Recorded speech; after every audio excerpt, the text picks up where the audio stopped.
Coming up live on YouTube and Twitter, the New Jersey Devils lose in overtime on the road against the Tampa Bay Lightning 4-3. We dive in on all the key elements, the shorthanded opportunities that were abound, and also VTech.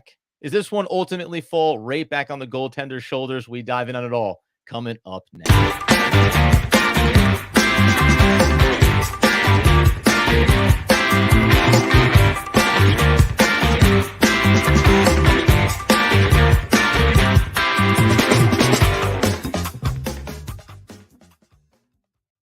Yes, sir. It is DPL, the Devil's Puck Luck Podcast, where we are your hosts. Over here, Adam Armbrecht. Over there, Danny McDonough. As we mentioned, live on both YouTube and Twitter for this one. Why? Because we thought, Danny, that we'd be coming in talking about the Devils, a tough stretch of games, looking to get some key ones here. We know all of the injuries. We'll talk about maybe the impact that has in not only this matchup, but the ones going forward.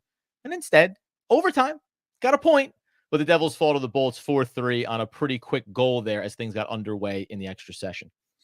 Let's talk about the positives. This team battled with all the injuries. Yeah. You were worried you're going to start a road trip, and you were.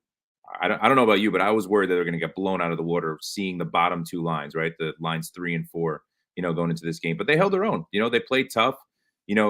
Listen, big kudos to the fourth line kids coming in too, who haven't played much. They didn't get much ice time tonight, but when they did get that ice time, they didn't stick out in a bad way. You know what I mean? They didn't stick out in the best of ways offensively, but at the end of the day, they were very strong on the puck. They're strong on the boards, dumping it into the offensive zone. So they didn't make any mistakes, which is a good thing. But listen, it's a point, right? We talk about it. Points are at a premium right now, especially with all our injuries. So you take that away as your positive.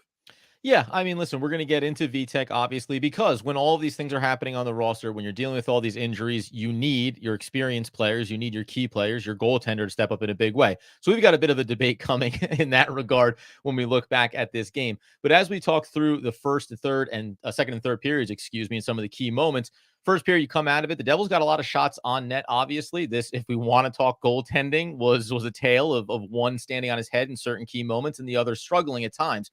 I did find it a little bit frustrating. I'm sure you would agree that through the first and through the second periods, the Devils had kind of these long lulls, right? Now, what I loved about it is midway through each session, they bounced back. All of a sudden, they flipped the energy. They started putting pressure on the Lightning. I want to get to the physicality that the Devils have been playing with here. But that theme of do you feel like it's just still adjusting now? Because we got a lot of new bodies in a lot of new places. And I think it's fair to think you're going to have some timidness around overcommitting offensively as you try to make sure you safeguard against some of those odd man rushes, of which the Lightning did have a few. Listen, I think Lindy Ruff prepared everybody the way they should be prepared, playing the system defensively, structuring the system defensively to eliminate the amount of mistakes. I think you can agree with me. I think they were swarming, the front of our own net, the Devils defensive guys. Yes. And it was really a breath of fresh air to see that they were playing responsibly defensively. We're going to get into some of the egregious turnovers by Luke Hughes, unfortunately. But listen, those things are going to happen. He's a rookie. He's going to make mistakes. Obviously, it can't happen. You don't want it to happen there. But overall, I thought that they were prepared coming into this game. I think they know, obviously, that they got some key players out with big injuries. So it was time for people to step up, for players to step up. These are NHL caliber players. Get it done, and we got the point, which is important. We battled back from down 3-1. We controlled play in the first period. We definitely controlled play. We were the better team. The second period, you saw the Bolts. They definitely had the front leg forward there. They were the better team, I think, for most of that second period. And the third period, we were the better team. So there's a lot of good things to take away, and I'm trying to focus on that right now, obviously, with the positive aspect going into this 3-game road trip. Getting a point in Tampa, it's a good thing. And too, obviously, this is the second of the two wild card positions being held by Tampa Bay. The Devils are right there behind them. You got 3 other teams with 44 points. Now the Devils moved to 45. But this pecking order is very tenuous at best here. You also had with second back-to-back here overtime games for the Tampa Bay Lightning. So you sometimes hope that what you lose in having to play a little bit shorter rotations or bringing up some younger legs, more inexperienced, you hope maybe some tired legs can get to them. But when the overtime session lasts a mere moments, you don't have that opportunity. I'm going to take this opportunity, though, before we get into some of those turnovers, to highlight a guy that I was critical of, that I said I wasn't sure if he really had a spot on this roster. As the Devils have dealt with injuries, Bastian has really been a key figure for this defensive unit. The physicality that the team has kind of started to get a little bit into more of a mode of It's been him. Now he scores the goal in this game, and that's great.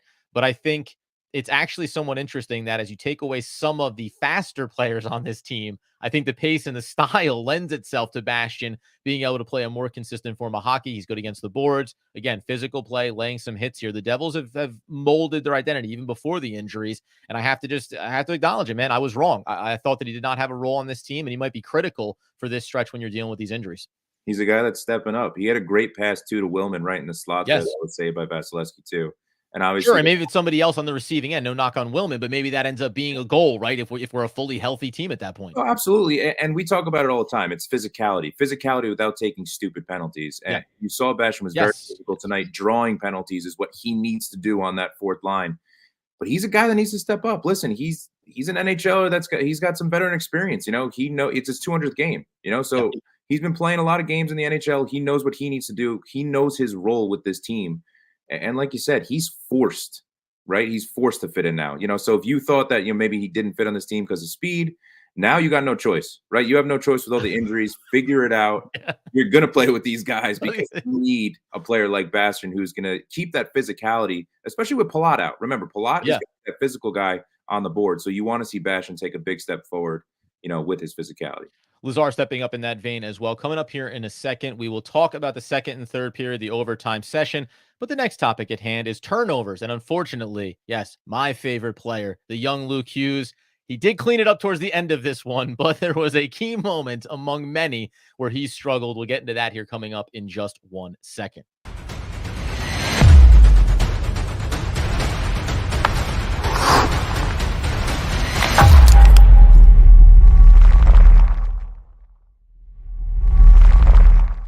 Before we do that, though, got to tell you about our friends over at DraftKings. Oh, my goodness. We know that hockey games move fast. Quite frankly, that game moved a little bit too fast for me, except for that part where they slowed it down and did the review. And even though the Devils were offsides, I feel like in a game like this with the injuries we're dealing with, you just give us the goal. I think they're a little bit greedy on that one in particular. But DraftKings Sportsbook, an official sports betting partner of the NHL, can help you score even faster than anything you see on the ice. This week, new customers can bet just $5 and get $200 instantly in bonus bets.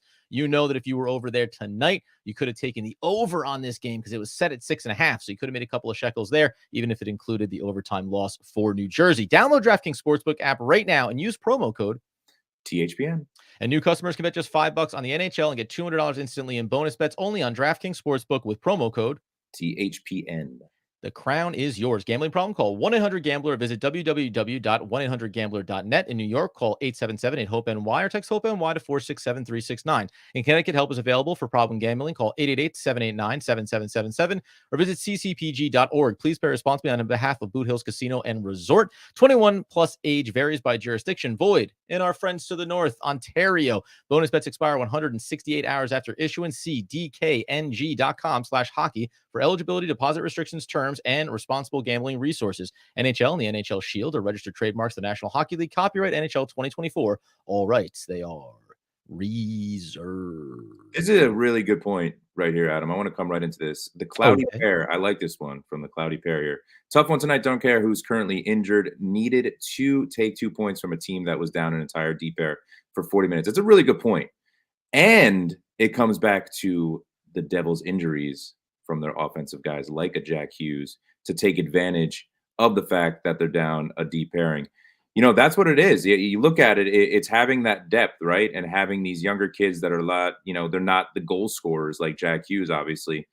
It's tough. And the Devils did control play for that third period. And I think if we did have a player like Jack Hughes, also if we had a better goaltender than Vitek, I think we win that game. You and I have talked about that. So I think if Jack Hughes is in there, I think if Timo Meier is in there, I think we do find a way to win this game because those guys and Palat, those guys are missed tremendously, especially when, the Lightning are down a couple deep air there. Yeah, they suffered an injury in this game as well. So you try to claw that back. You don't want to see anyone get hurt, but you say, hey, now they're trying to figure something out, especially on the fly during the course of the game. One thing as we think about the turnovers and specifically with Luke Hughes, it led to that shorthanded goal for the Tampa Bay Lightning. I wonder if, we talked about it early with him, how maybe the offensive side of his game was going to take a little bit of time because he was too defensively focused.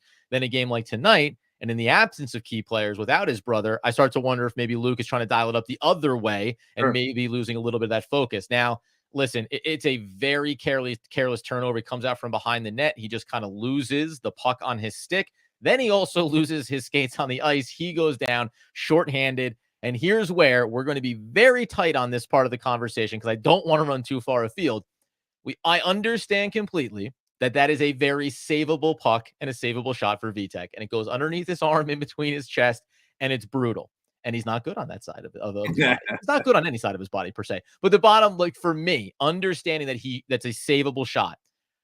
It's just a brutal spot when you are on the power play and all you're trying to do is get out of your own zone and set up an opportunity to maybe get yourself on the board. And instead it is boom, boom, boom, right? Lose the puck, lose your skates, odd man rush. The shot is there. I know he should save it, but I'm not going to put it on Vitek because of the circumstances that get us to that point. These are the second period stats right here. End of two period stats right up on the graphic. Yeah. So anybody watching on YouTube, that's the end of the second. Listen, you and I we differ a little bit on this. Yes, it's an egregious mistake by Luke, and he is at fault number one here. That just can't happen when you're on the power play. You're quarterback in that power play unit. You can't turn the puck over like that to the Lightning player right there. 28 out of 30 goalies make that save, man. I'm gonna stick on that. That's a save that's got maybe 26. Maybe, but listen, that's a save that's got to be made. It has to be, and we see this continually. And I understand your point, and I agree with you. It's almost using it as a scapegoat, so to speak. For the games that are in the balance and they're tight games, and we're going to blame Vitek. Yes, he did make some good saves tonight. Don't get me wrong; he made some good saves, but he's not making the saves that are routine, and that's the big problem. Is it in his head? Is it mental? Maybe, but his glove side, Adam, it's weak, man. His glove side is so weak, and to not have a screen in front of you for that overtime goal, it's another one we'll talk about later on in the episode, but to not have a screen there and to see this shot clearly and to let it up like that, it's weak. It's weak, man. Yeah, I know that it is. And as you said, we'll talk about the overtime one, which I think is just that was an easy one. Should have saved it point blank, right? And I think so. The two things. One is I do believe that like Vitek justifiably is just going to become the punching bag of this, especially when you see the team play well against the Bolts with all the injuries, right? Then you're looking at the guys that are supposed to perform to a certain level. I just think like I'm at the point now over the course of this season where you go, well, I know what Vitek is. So stop expecting him to do something that he's not capable of doing. And frankly, to go in the layer deeper just on his game and on some of these really weak goals that he gives up, you mentioned his glove side is very weak. I also think that he is trying to overextend himself to compensate for what are the weaknesses in his game. There was a moment, I think, inside of this second period where he makes an almost sprawling save going back from his right to the left. And at first I thought, hey, man, that's a great job getting over to that far post and making that save. But as I reflected on it, I thought, well, there's also a good chance that you were so far to the right post because you were concerned about that puck coming around off the boards, needing to be there. It's just you want your goaltender to be making small adjustments that make a key difference on play to play and save opportunities. Instead, with Vitek, it feels like he wants to make that enormous move, that big step to be in position. And we can even jump there right now. I know it is going to put us out of order here, but just because we're talking Vitek, in that overtime goal, that's what it really felt like too. That puck rattles around from behind the back. They get the coverage of it, looking for the clear pass through there, gets two defenders kind of going over where the puck is before he gets the open look. And Vitek really, I mean, you want to get out and close down the angle a little bit, but it's almost like, you give yourself a little push out of the crease, not an exaggerated one where frankly, he makes that exaggerated push and he's protecting not his glove side. He's protecting his stick side more from that angle. So I'm going to go from saying we can't beat up on Vitek because he is who he is. And then when we talk the overtime goal, I'm going to tell you, I was not even remotely surprised that shot went immediately in the back of the net. That's what sucks. Right. That's what sucks is our expectation is so low now, for Vitek. And that's what's tough as Devils fans. And I'm going to tell you something right now. I think that, we were on the fence. We talked about this last episode we were on, does Fitz make a trade, with every injury that we have? Is this season lost because of our injuries? I don't think so. I know you don't think so. There's a lot of time for guys to get healthy. But I think tonight is a testament to what this coaching staff did too. I know there's been a lot of criticism of Ruff over this whole season. I understand that. But these guys came to play. This team came to play. And it was a thing that I was very worried about going into this game in Tampa. It's not an easy place to play. But we came to play. That first period, we came out strong. We came out flying. And putting Vitek aside, putting Luke Hughes' couple mistakes aside, it was a strong game, and it's a lot to build off of if we still have the same injuries and the same guys out against Florida on Saturday, because Florida is one of the hottest teams in the league, and they're going to come out swinging. But for me, I'm confident, and I still think that the Devils need a goalie, no matter who's injured. And we can't get fleeced, obviously, in a trade. Fitz is not going to get fleeced in a trade. If there's not a goalie available for the right price, we're not going to make the move. Yeah. Maybe we'll make a move for a defenseman now that Siegs is out and Hamilton's out. But it gave me a lot of confidence that I think Fitz is going to obviously continue to shop for the right trades. The season is not lost, even with the injuries we have. There's a lot of time to get healthy. And this group on the ice tonight, they proved something, I think, to all Devils fans that we're going to play. It doesn't matter who's on the ice. We're coming to play. Yeah, I listen. It's going to be the theme, obviously, of any conversation around the Devils between now and the deadline, obviously, and over the stretch of games here, right? Because what you can't do is you can't. I mean, I guess you could make the move 3 weeks ago. You could have made the move 3 months ago. Quite frankly, if you wanted to improve the goaltending, but it's not going to happen overnight. So this next stretch of games is going to tell us a lot. And maybe Dawes will be back in there between the pipes as well. And we'll see a sample size there. I don't think we look at him as being the easy answer and saying, let's just go ahead and give him the lion's share of the reps either. So something is needed there. And as we look at these reflections from the first to second period, we obviously just talk about these are categories that you haven't seen the Devils go toe to toe with really any team for the most of this season, being even on hits, starting to, by the way, from the first period. If we look back over, they did lose the faceoff battle in totality 9-11. By the end of the second period, they had flipped that number. Guess what? Mikey McLeod continuing to do that work inside the faceoff circle as well. There's also the penalty minutes that they took here. Yes, the shorthanded goal was given up, but I thought the penalty kill throughout this game, obviously, was enormous for them when you talk about getting the double minor. And then you have a couple of you have a 4-on-3 there to close at the end of the second period. That starts the third period. So there's a lot of things the Devils had to navigate here. And frankly, this was by no stretch the perfect version of a game script when you're depleted like this to give yourself an honest chance. Flip it over to the third, as we know, and ultimately the overtime as well lumped in here.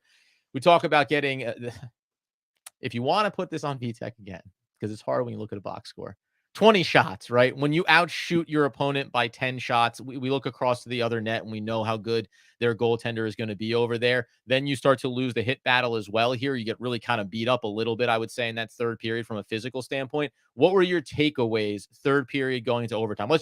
They lose the game in overtime. It happened so quickly. Yeah. Third period, I thought the Devils, again, you could argue that they outplayed the Lightning in the third period. They just couldn't seem to connect a couple of those. I think some of those big, broad sequences, end-to-end neutral zone battles, that's really hard for the Devils to navigate when they're depleted like this. What impressed me the most is when the Lightning came on in their stretches, 2-3 shifts where they were dominating a little bit, Kucherov just flying all over the ice, Stamkos flying all over the ice. The Devils' defense held their own. We held our own. We were a lot stronger on the puck behind our own net. We were physical behind our own net. Couple mistakes, John Marino kind of just playing with the puck and not clearing it too quickly. I think our biggest issue still is just getting out of our own zone. I think that's going to be our issue moving forward for the confident bunch. The Devils are when they have the puck on their stick behind their own net. They in traffic, they feel very bullish about being able to fend off anybody. Right, and in spite of probably sample size that suggests otherwise. Right, and obviously you just want to clear the puck in those moments, especially with the players that you're playing against, like the Stamkoses of the world. So they held their own. I think the Devils, I agree with you, did control most of that play in the third period. I thought they were the better team. And again, it goes back to the injuries, the what ifs. It's 4 goals on 20 shots is not great, for VTech. It's not great. It doesn't look good. I'm curious to see where he is on goals against average for starters now, in the league. We're definitely in the bottom 3. But what makes me nervous, Adam, and I'm curious to your answer on this here. Do you think that really – it's not a matter of does it not motivate the players? The players are going to be motivated. They want to win. Yeah. But is it going to really hurt their confidence going into the locker room and be like, man, we control this play, but in the back of their mind, do they think VTech sucks? Do they think that VTech is not good and he is the issue why they don't have 4 more wins? I'm always curious to that because I think about when I played, college sports and I was playing high school sports even. Wow. In the back of your mind, no matter how old you are, no matter what level you're at, right? You think about it. You're not going to say it out loud because it's your teammate, right? But at the end of the day, do the Devils go into that locker room and be like, man, I wish VTech could have made some of those saves? Maybe. I don't know the answer to that. I think most of the guys are going to lift up their players just because they're good teammates. But, in the back of your mind, do the players think that? Do the players know that? Are they frustrated by that? So it's something I've always thought about. Yeah, The thing that I actually thought about in this game, because I was actually watching a little bit of this on the Tampa Bay Lightning feed for their broadcast as well. And the one thing that I took away from it, they mentioned this early on in the game. It didn't really carry over too much, but when the Bolts were getting at VTech a couple of times, right? There's that first save down low, gets that little extra stick down on the ground. Then there's when the puck goes over to the corner, gets a shoulder from behind, they get a little chippy. Now, Devils guys come in, they start grabbing him and bodying up. But to listen to the Lightning broadcast, when those plays were occurring, they said, hey, if that's Vasilevsky, it's an all-out brawl on the ice. They said there was no world where the first tip, okay, it's a stick, whatever. But if you put a shoulder into our goaltender, that's it. It's no holds barred. Now, again, were the Devils there? Yes. Did they grab onto some dudes? Sure. But maybe it just illustrates, to your point, where is the confidence level? And it's, listen, I think that that's a hard line to toe, because you're talking about, it's not like Vitek goes out there not trying his best, right? He's giving everything that he has. He's just not that good of a goaltender right now. So the wearing thin within that locker room of saying, if we went out tonight, as you mentioned at the top, we think when this game, at the end of the third period, we felt like maybe we should have already won this game, right? If you're Luke Hughes, you're thinking, man, I know I made that terrible mistake, but I'd love to have been bailed out by my goalie there with a key save. Those probably do have a cumulative impact on the way that this team looks. And I think if you're Lindy and if you're Fitz, you have to have the pulse of how this team is feeling, where their confidence in their goaltender is. If any of the defensemen, those pairings, you mentioned Marino, are they taking some responsibility on their own shoulders and saying, hey, if I clean up my job, then maybe VTech does play a little more confidently. Listen, that seems unlikely, but that probably should influence the way the organization feels about things going towards the deadline. If this team and these players feel like we are better than the results and the record we currently have, and you know that the goaltending has been a sore thumb, you probably might have to do it both to improve your team and to appease the effort and dedication that you're getting from a lot of guys. Not for nothing, too. I would love to be a fly in that room. I would love to see the interaction between VTech and a lot of his guys. We know VTech, in his post-game interviews, he's tough. He's stern. In any kind of loss or any kind of situations where something's questioned or you could have done this better, or you were out, you were feeling under the weather. Do you want to talk about it? No comment. It's like I don't know how he is in the locker room. I'm curious. I'd love to see his interactions with his teammates, to see how he is after a tough loss, or he feels that he could have made some saves. So we've seen it across every sport too. If a guy is a problem in the locker room anyway, not just VTech, I'm not just trying to point out VTech here. In general, if a player is a problem in the locker room, he's going to get moved. So there's a lot that's going on that you obviously don't know behind the scenes, closed doors in that locker room. But I hope, I hold on to hope that every single teammate is picking VTech up, and I hope that there is that unity, there is that cohesiveness in the locker room. I really do. Thinking about the goals against for him here, I want to make sure to check out here. This is care of moneypuck.com, but I also want to look to check if it's included. Yes, so this does include tonight's game. VTech is a minus 11.7 on goals saved above expected. That is second worst, only to one Maple Leaf goaltender in the league. And by the way, right ahead of him there, minus 9.6 is going to be the Canes, obviously.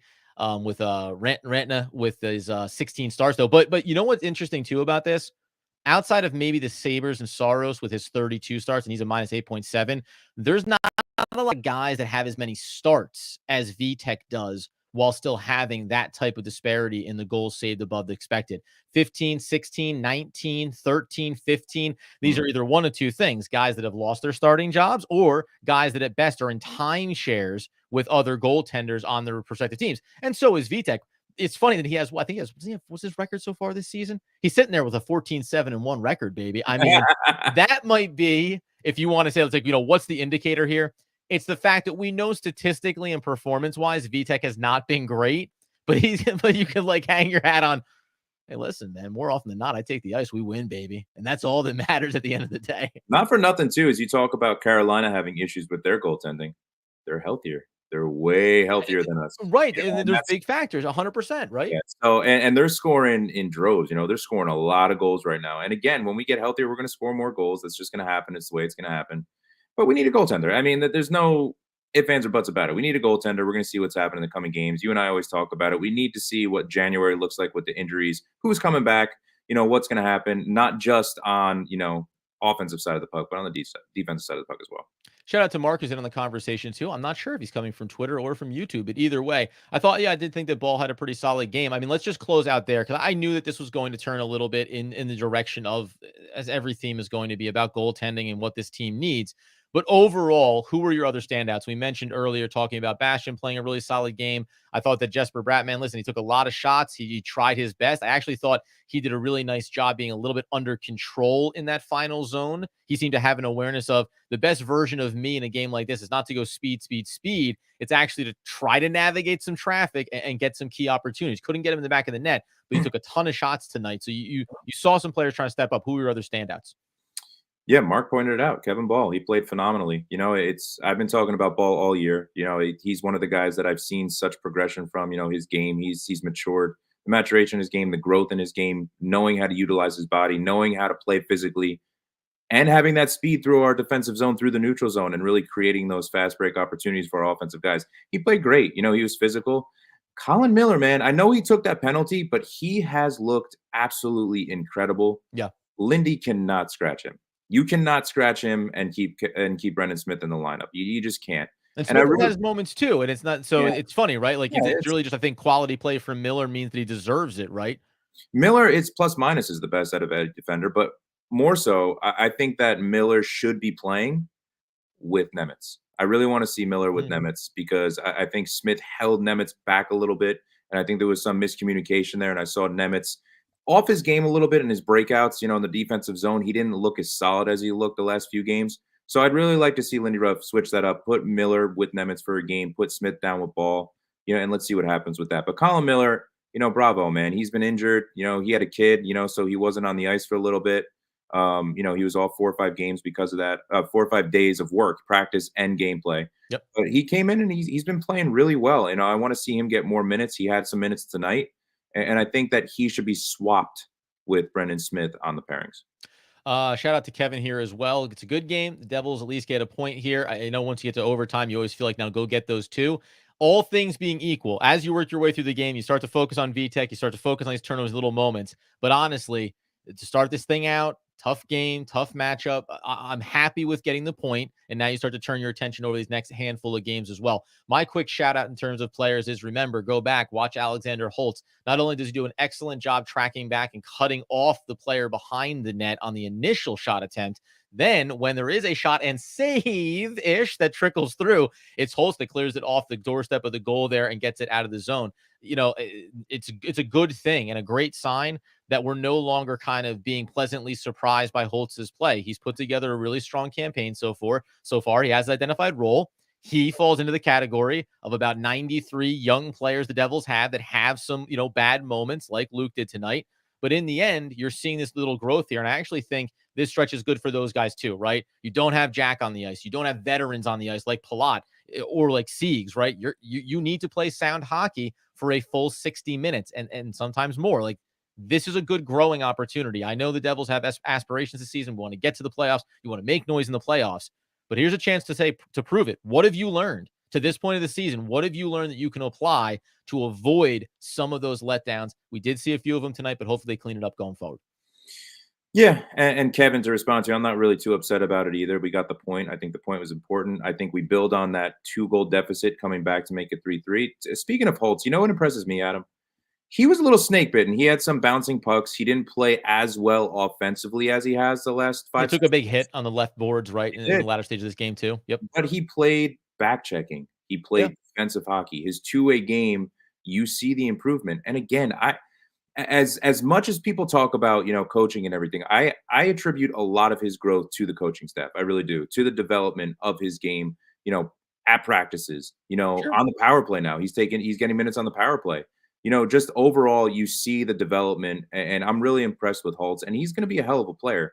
Dawson Mercer stepping up. Listen, he wants that contract too. He knows that this is a contract year, and he's going to get paid. You know what, man? I thought it was some great offensive sequences from him. And so there were a tale of like players going in different directions over the course of this game, because he got into the third period and Dawson Mercer was also guilty of some of those coming out of your own zone. Hey, don't worry. Watch me. Oh, I'm sorry.